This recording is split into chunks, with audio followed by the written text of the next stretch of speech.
Archaic Records. Hey, what's up, everybody? It's Archaic Records here with you again.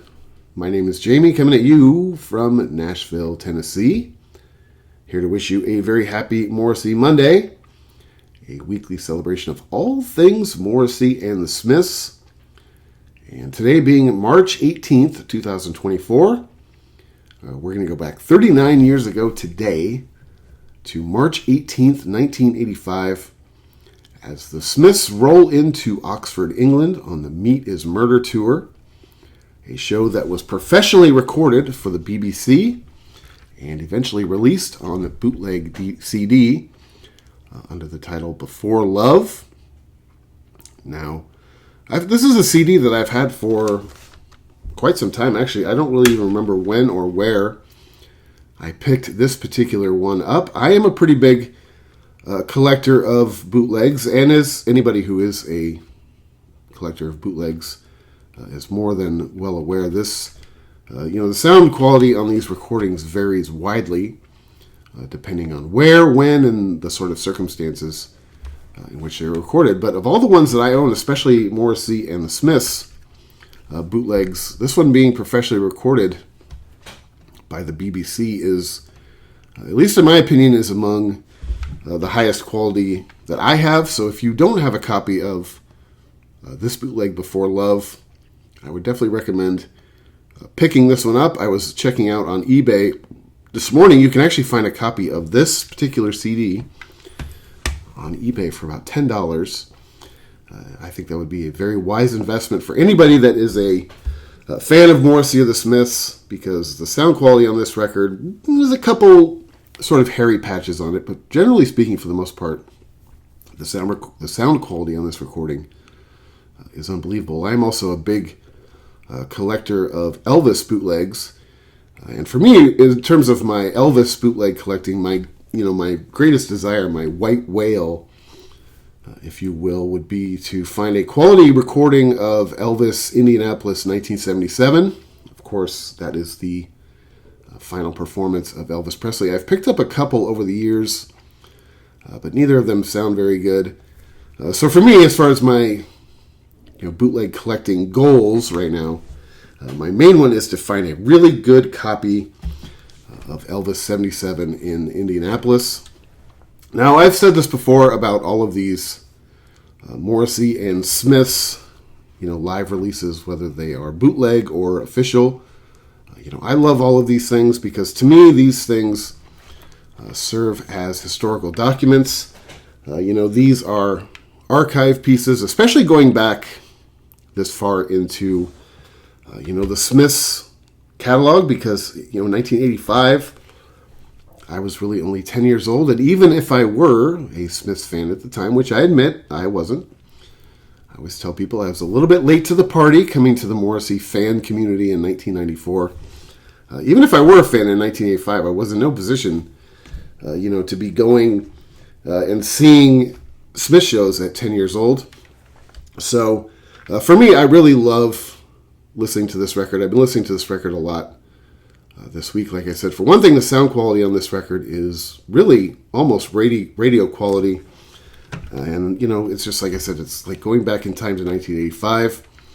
The set list on this record, of course, is really unbelievable. Sadly, these are a lot of songs that in 2024, 39 years later, a lot of these songs, unfortunately, have been retired, going back and, at least retired from the live set. And for me, going back and seeing any of the Smiths tours would be basically an all-time a bucket list dream. For me, though, Meat is Murder, I talked about it when I talked about the record. Meat is Murder, of course, this was recorded on the Meat is Murder tour. The album had only come out about a month or so before this show in Oxford in March of 1985.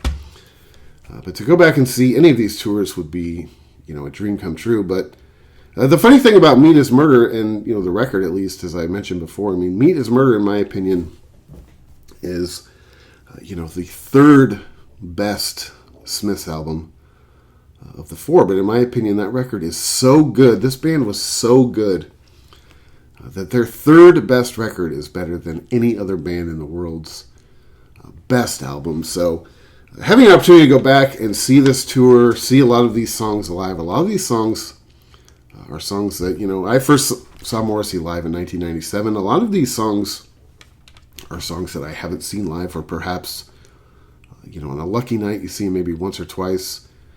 But going back and seeing this tour and seeing, when the first record and Meat is Murder and Hatful of Hollow were sort of, new at the time, it would have been cool to go back and see all those songs live. I also love all of these recordings because, in my opinion, and one reason why I love going to see live music and I love listening to live records is because any artist or band is only as good as they are live. And if that is the case, if you believe that that is true, I will always hold true that Morrissey and the Smiths, especially when Morrissey is on, and again, I was somebody who never got an opportunity to see the Smiths live in person, but the times I've seen Morrissey in my life, when he's on, which is generally speaking, when I've seen him live, I've been very fortunate in my show-going career, if you will. He's as good as anybody in the world. And if you go back, and especially when you listen to this recording or any other recordings of the Smiths live, I would say the same thing, about them. This show starts off, the first track on this record is the song William, It Was Really Nothing. Basically a perfect, spot-on, performance of this song. When I first bought the CD, before I realized that it was recorded for the BBC, it's the first track sort of begins. You get this real heavy dose of crowd noise, and I, like I said, I collect bootlegs. I have for a long time, so having bootlegs where there's a lot of ambient crowd noise, or sometimes you'll just hear people talking around the person who was recording the show, isn't completely unusual. But as soon as the band starts playing, you hear that the show was pretty much professionally recorded. An awesome version of William, It Was Really Nothing. That's a song I really love. I love the song The Rain Falls Hard in a Humdrum Town. That always makes me think of the town I grew up in. That makes me think of being a teenager who was basically bored by my surroundings. After the song William, It Was Really Nothing, Morrissey comes out and introduces the band as that funny little group from Manchester.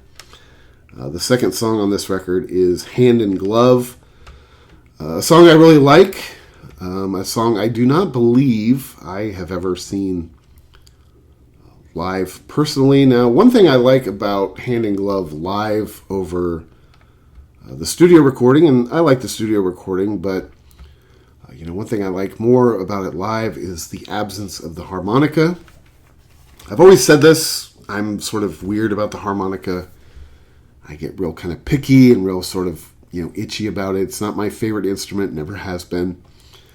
Not to say that on the studio recording it's overdone or it's overly distracting, but I've always kind of liked the live recordings of Hand in Glove better because it does not have the harmonica.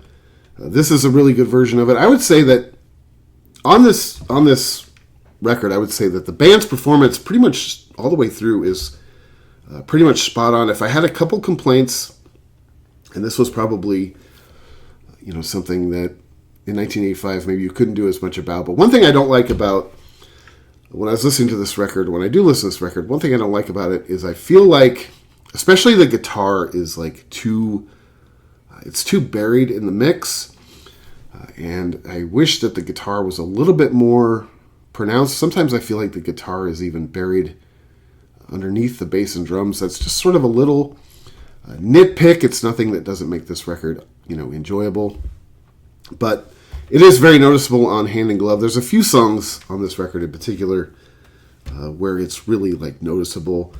But I do like this version. I actually like this live version better than the studio version. I like most live versions better than the studio version. Although when I did my, my Morrissey Christmas wish list, having an original pressing of the single Hand in Glove, because of its historical significance, basically, is something that I would absolutely kill for. The next song after that is How Soon Is Now.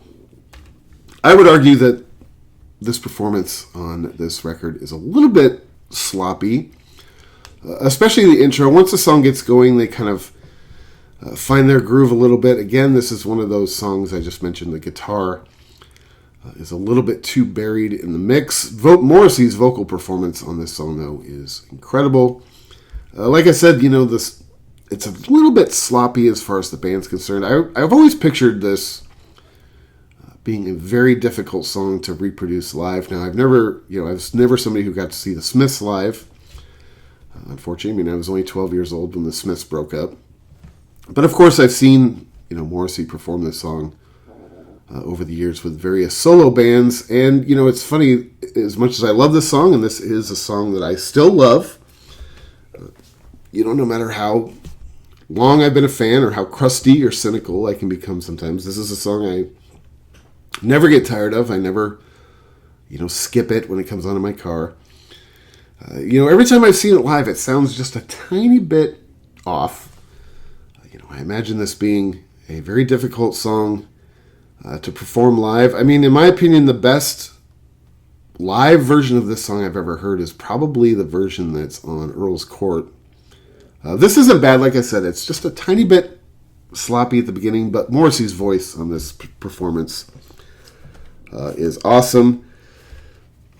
The next song after that is That Joke Isn't Funny Anymore. The band definitely tightens back up for this performance. This is basically, a spot-on performance of this song.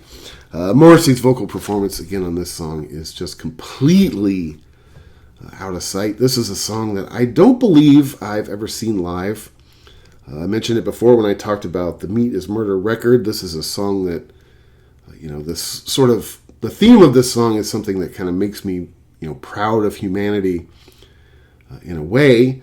The way that, some things that are, popular in our vernacular when we're younger, at some point in time you realize that, you shouldn't probably, those things can be offensive, they can be hurtful to people, and, as far as our use of language goes, we are able to evolve. I know, as a kid, I was, my friends and I said things to each other that were really pretty terrible if you look back on it. But as an adult, or, just as our society evolves, you realize that stuff like that doesn't always need to be said. So that's something that this song always makes me think of. I mentioned when I talked about Meat is Murder, my grandparents, who were very lovely people. They were very, non-racist, very accepting of everybody, very tolerant of everybody. But they used verbiage that sometimes could come across as, generationally insensitive, and it was always a little bit embarrassing in public, but they meant no harm by it. It was just something that they didn't really adapt to. But that's what this song always makes me think of. The next song is one of my favorite songs off Meat is Murder, if not one of my favorite songs in the entire Smiths catalog. That is the Headmaster Ritual. This is almost like a perfect version of this song. And the snottiness of Morrissey's vocal delivery really kind of drives home, the anger in this song. This is, of course, a song about, corporal punishment and bullying in schools. I mentioned before, I grew up in the 1980s and was in high school in the early 1990s. Corporal punishment in schools was not part of my reality as a child, but I have spoken to people who were older than me, and that was, a consequence of their actions as they were growing up. If I'm not mistaken, my own father, who went to a Christian private school as a lad, I believe that he was subject to corporal punishment in schools. It's something that seems, it's almost impossible for me to even wrap my mind around. Now, that's not to say I didn't get my fair share of corporal punishment in the sanctity of my own home. And certainly I was somebody growing up, I was an awkward, sort of nerdy kid. I was prone to my occasional run-ins with bullies. So that's something that isn't entirely foreign to me, but this is one of my favorite songs, not only on the Meat is Murder record, but probably in the entire Smith's catalog and Morrissey's vocal delivery on this song is just snotty. It's angry. It comes across. Of course, the song was still new at the time, and going back and seeing, the Headmaster Ritual live in 1985 would have been pretty snug, in my opinion. The next song after that is What She Said. A pretty good live version of this song. Again, this is another one of the songs on this recording where I feel like, the guitar is just a little bit too buried in the mix. It's actually quite muted on this song. I love the song, What She Said. Like I've mentioned before when I talked about the Meat is Murder record, this song always reminds me sort of my wife and I, in the sense that I believe that the story in this song is sort of how her parents saw the two of us.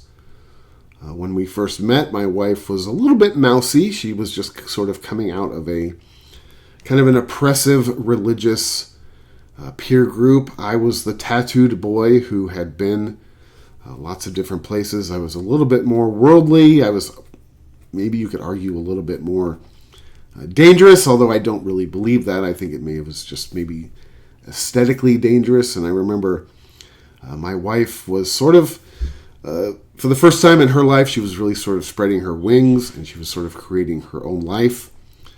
And her and I came together. And I remember the first time I met both of her parents, neither one of them seemed overly excited about me to begin with. I admit that I am probably not the ideal son-in-law.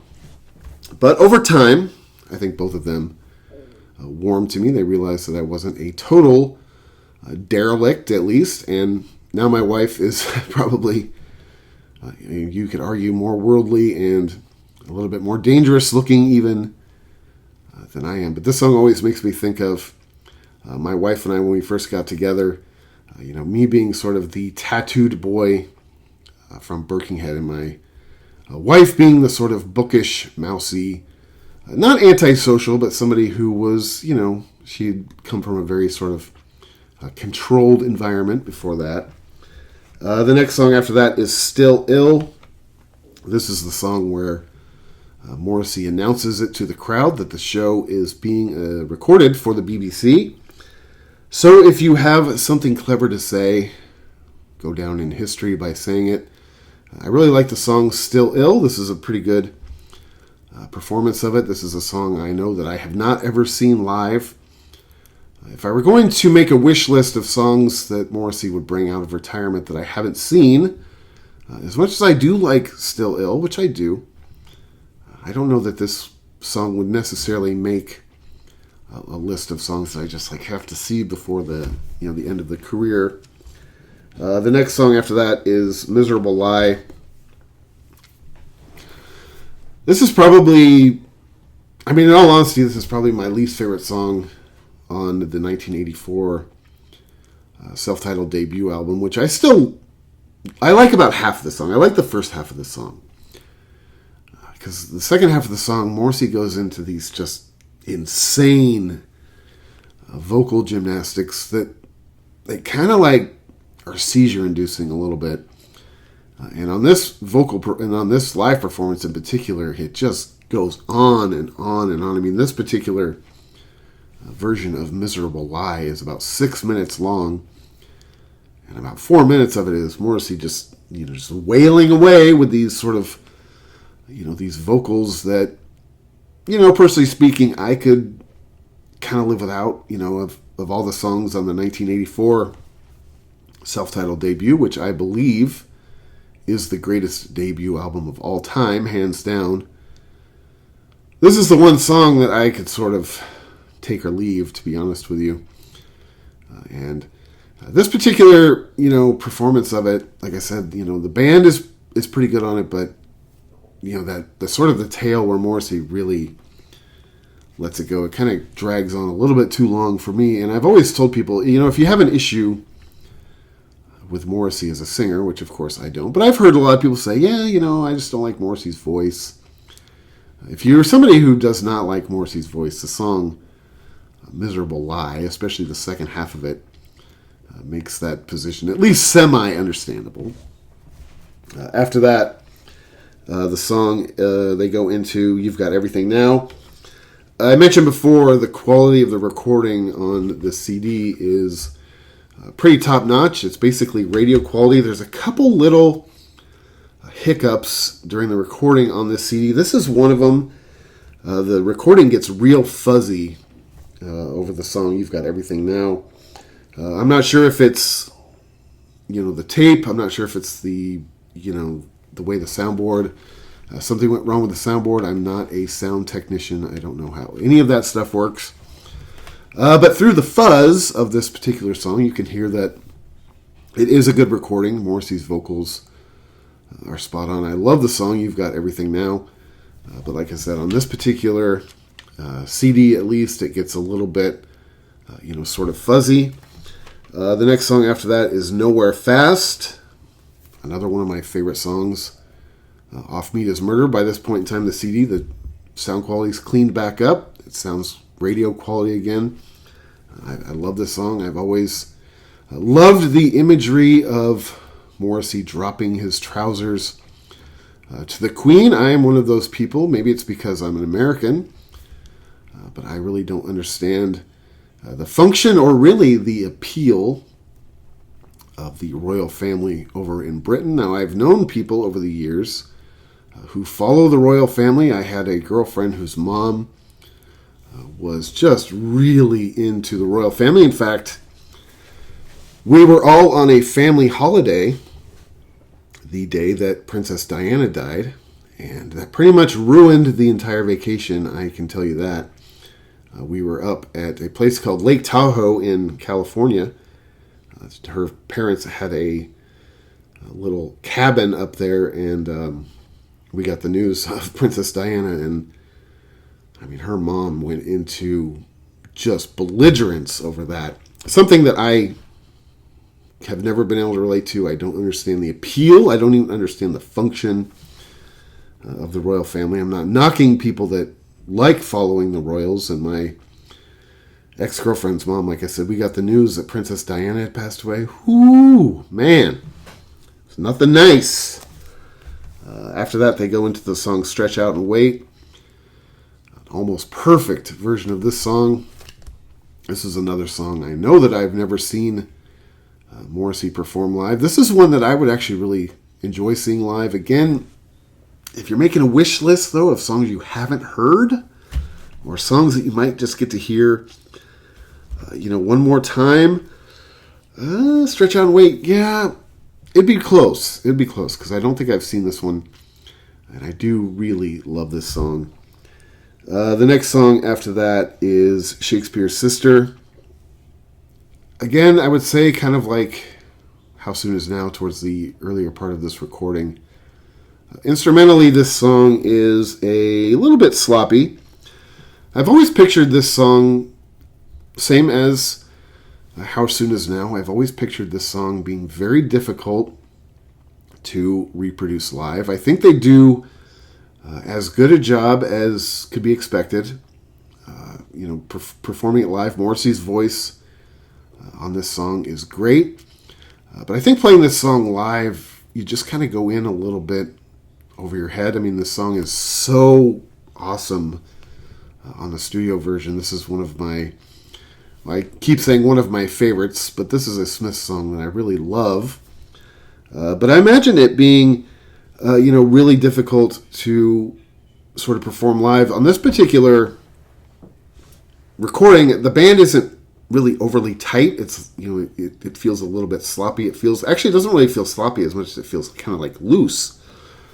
And one good thing about that looseness, at least on this recording, in my opinion, is you can really hear Andy Rourke on this song. And I actually, until I listened to this recording of it, I actually didn't realize how sort of intricate the bass line on this song was. And Andy Rourke, of course, is my favorite bassist of all time.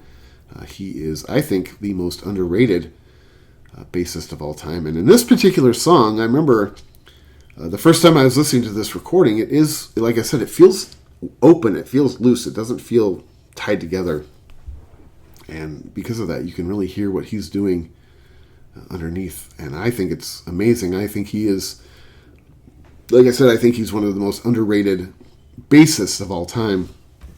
And I really love his performance on this song.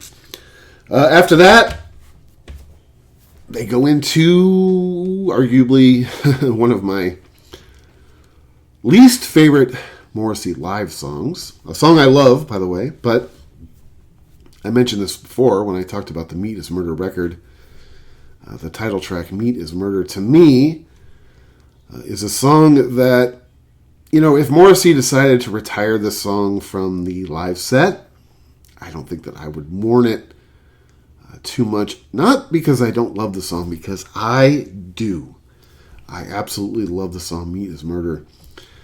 But every time I've ever seen it live, which is several over the years, this song, at least for me, and this is maybe just this is my reaction to it, but this song is such a downer at a show. It just becomes such a sort of, you know, a buzzkill. And that's not to say that, you know, Morrissey shows are, you know, pom-pom cheerleaders, rah, rah, rah, anyway. But this song in particular, at least for me, always just brings the mood down. So if I could, you know, if I had one request, to be like, yeah, retire Meat is Murder and bring out Headmaster Ritual, bring out Barbarism Begins at Home, you know, bring one of those songs out of retirement, kind of put this one to bed, at least as far as the live set goes. I mean, I love the song. Don't get me wrong. I love the song. It has a great message. This is a great performance. I believe in the message of this song. But man, sometimes it's just too much. Actually, this past week, I had a dream that I think was inspired by this song. I was in a restaurant, and it was somewhere in the South.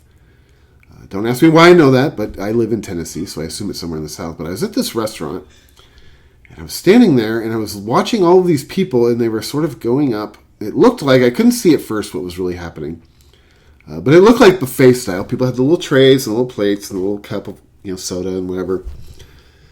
And they're walking up on this thing, and I couldn't really see, so I remember I had to like kind of lean over, and they had this cow that was all like laid out on its side, and people were coming up and just basically cutting pieces off of this cow. And I noticed that the cow was still alive, and every time a person would come up and cut off a hunk of meat to take back to their table, the cow would just wail in agony, and I could see that it was still breathing, and it was just really graphic and really horrific dream. I remember I kind of like jerked awake after I realized what I was seeing, and man, it's a dream that's like stuck with me this whole week. Every time, you know, it keeps like popping into my head, and it was the first thing I thought of was this song. It's the first thing I was like, this dream has to be inspired by Meat is Murder, because it's not something I generally go around thinking about. I don't shake my finger in people's faces about anything political. You know, do anything you want, just don't rub my face in it, whether it's your, you know, your politics or your diet or anything. Do whatever you want. I don't really care. I'm that type of person. Do whatever you want. I'm not going to like force my opinions on you. But man, that dream, it like startled me awake. It was really graphic. It was really disturbing. Something, even thinking about it now, is kind of give me the chills a little bit. But it definitely, I feel like, was inspired by the song Meat is Murder. After that, Morrissey asked the fans for any requests. At which point in time I would say, Barbarism Begins at Home, Steve. If it were this era, 1985. Which is what the band goes into. Which, again, is one of my favorite songs off of Meat is Murder. I would give basically my right plum to ever have an opportunity to see the song played by Andy Rourke, my favorite bass player of all time, my favorite bass line of all time. This performance of it is absolutely the jugs. This is a song I believe I have to think about this. If I've seen Barbarism played live, I'm going to say I think I don't know. I know I never got to see Andy Rourke play it. I will say that. And for me, again, like I said, going back to see the Smiths live in any incarnation at any point in time would have been an all-time bucket list dream for me, but seeing this song performed live by Andy Rourke, my favorite bassist. This is my favorite bass line, probably of any song that I've ever heard. This performance of it is absolutely amazing. After that, they go into a version of Please, Please, Please, Let Me Get What I Want. This is another part of the tape where suddenly it becomes real scratchy and real muffled. Kind of sounds a little scuzzy. Again, I'm not sure if it's just the tape that they used or if something happened during the recording. I'm not exactly sure. There's a lot of crowd noise on this one too. Suddenly the crowd noise is like lifted almost up as high as the band is. But behind the crowd noise, you can hear that it's a pretty good performance. Morrissey's vocals come through pretty clear. His vocals are really great. As far as instrumentally, some of the music is sort of drowned out by the scuzziness of the tape and the sort of elevation of the crowd noise. But for some reason, you can hear Morrissey pretty clear through that recording. He sounds great. I love that song. That's a song I know I've seen live on several occasions. After that, the tape clears back up. The sound quality is pretty much back to radio standards, and they play Asleep. Ooh, man. I love that song. It's a song that never gets tiresome to me. The last time I saw this song live was in 2014 when Morrissey came to San Jose, California on the World Peace Tour. I just talked about World Peace last week, and, I saw that tour in 2014 in San Jose, and I will say, of all the times I've seen Morrissey, which is about a dozen, I believe, that was probably my least favorite show. I said before, I thought Morrissey was sort of not as interested in it as I've seen him in the past. To me, also, I wasn't as in love with that record as I was with some of the tours I'd seen before that, but he busted out the song Asleep on that tour, at least in San Jose. And to me, that's always a total crowd pleaser. It always makes the hair on my neck stand up. It's one of my favorite songs in the entire Smiths catalog. And the night he played it in San Jose, he just crucified it. Like I said, the rest of that show, there was a lot of that show that was good, but, even the worst time I've seen Morrissey, which was probably that show, is still better than any other show I've really been to. I'd rather go to a bad Morrissey show than any other show, pretty much by any other band anyway. But he did break out Asleep in 2014, and man, I loved it. After that, the show closes with another classic, in my opinion, Unlovable. Another song that I think every Smiths fan, I feel like, is written, every Smiths fan thinks this song is sort of written about them. I'm guilty of that myself. I always remember this song being referenced in the movie Doom Generation, an old cult movie which came out in the mid-1990s. I was living in Chico, my hometown, when that movie came out. My friend and I went to go see that movie at the Pageant Theater, which is one of my favorite movie theaters in the world. If for some reason you stumble into Chico, California, man, you have to go see a movie at the Pageant Theater. But there's a scene in the movie where they reference the song Unlovable. The two main characters talk about how they have a friend who committed suicide, who had the word unlovable tattooed on their stomach, and how into the Smiths they were. It always makes me think of that movie, because I love that movie. Stars Rose McGowan. If you haven't seen it, you are missing out, son! But it always makes me think of that movie whenever I hear the song Unlovable. It's a great performance. Closes out the CD, at least. Before Love, Oxford, 1985. So if you haven't gone back and found this CD, you definitely should. Like I said, it is available on eBay right now for $10. I'm pretty sure I found my copy at the Rasputin Records in Berkeley, if I'm not mistaken, many years ago.